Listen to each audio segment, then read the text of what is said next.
लखनऊ का शांत माहौल अचानक तब दहल गया जब सीबीआई दफ्तर के बाहर एक आदमी ने तीर धनुष से हमला कर दिया।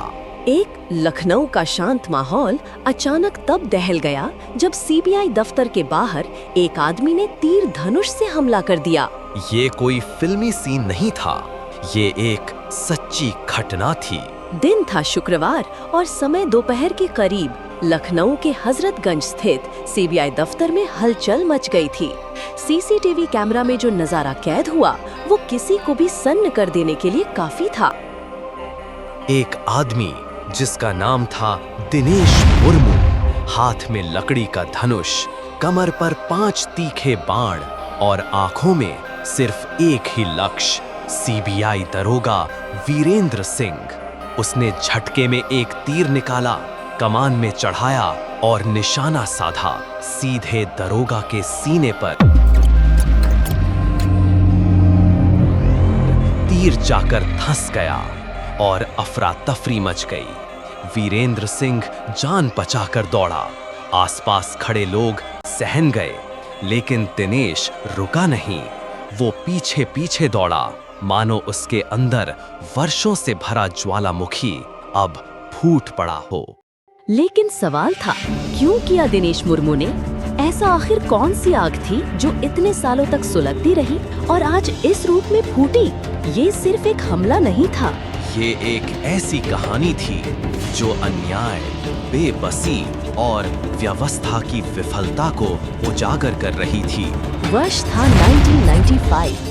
दिनेश मुर्मू रेलवे विभाग में एक ईमानदार गंगमैन के तौर पर काम करता था। उसी दौरान उसने अपने विभाग में एक कर्मचारी सीताराम गुप्ता को 200 रुपए रिश्वत रंगे हाथों पकड़ लिया और रिपोर्ट सीबीआई को कर दी।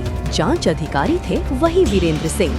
केस दर्ज हुआ, सीताराम को गिरफ्तार किया गया, लेकिन कोर्ट में मामला कमजोर हुआ और वो बरी हो गया। मगर हैरानी की बात ये थी, दिनेश मुर्मू को नौकरी से निकाल दिया गया।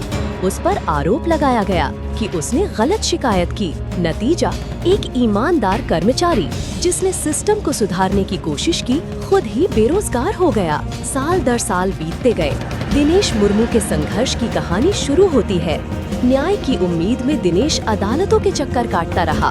कोर्ट से लेकर सुप्रीम कोर्ट तक उसने अपने पक्ष में सबूत पेश किए, लेकिन कोई सुनवाई नहीं हुई। दिनेश का परिवार टूटा, पत्नी और 5 बच्चों का पेट पालना मुश्किल हो गया। दिनेश कभी बिहार तो कभी दिल्ली की जेलों में ठूसा गया, कभी झूठे केसों में तो कभी पुराने मुकदमे के नाम पर। सालों बाद जब उम्मीद की एक किरण दिखी तो उसने फिर से सीबीआई का दरवाजा खटखटाया, लेकिन इस बार भी उसे दरवाजे से ही धक्का देकर बाहर निकाल दिया गया। सीबीआई ऑफिस के बाहर उसे उसी दरोगा ने रोका, वीरेंद्र सिंह, वही इंसान जिसकी जांच से उसकी जिंदगी उजड़ी थी। अब कहानी मोड़ लेती है। इंसाफ की चाह में घिरा अपमान, हताशा और वर्षों की जिल्लत ने मिलकर दिनेश मुर्मू को बदल दिया था। अब वो शांत आदिवासी नहीं था, अब वो व्यवस्था से बदला लेना चाहता था।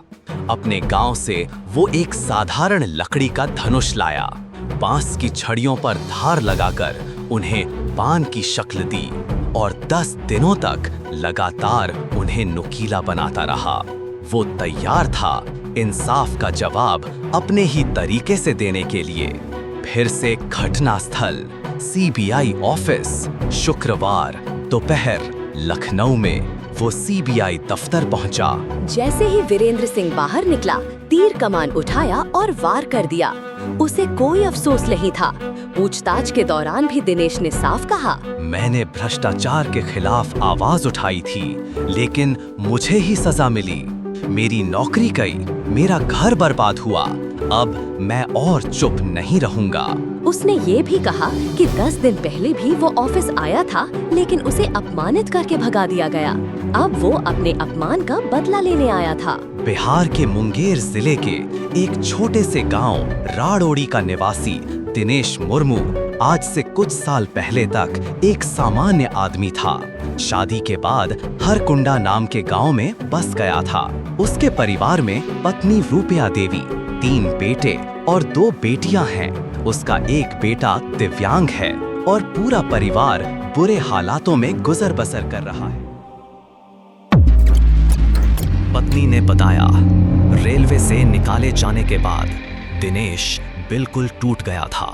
वो अपने आत्मसम्मान के लिए जी रहा था, लेकिन अब हालात इतने बिगड़ गए थे कि 2 वक्त की रोटी भी मुश्किल हो गई थी।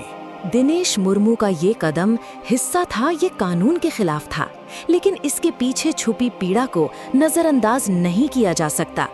एक व्यक्ति जिसने भ्रष्टाचार के खिलाफ आवाज उठाई, वो खुद ही इस व्यवस्था में गुमनाम हो गया। किसी ने उसकी लड़ाई नहीं लड़ी, किसी ने उसका दर्द नहीं सुना।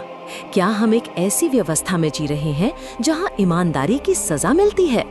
क्या दिनेश मुर्मू अकेला गुनाहगार है या पूरा सिस्टम उसके गुनाह में बराबर का हिस्सेदार है? ये सिर्फ एक हमला नहीं था, ये एक चीख थी उस व्यवस्था के खिलाफ जो सिर्फ शक्तिशाली की सुनती है। ये थी दिनेश मुर्मू की कहानी, एक आदिवासी की, एक ईमानदार कर्मचारी की और एक हारे हुए इंसान की, जिसने आखिरी जवाब तीर से देने की ठानी। अगर आप ऐसी और सच्ची झकझोर देने वाली कहानियां देखना चाहते हैं तो कहानी X को जरूर सब्सक्राइब करें।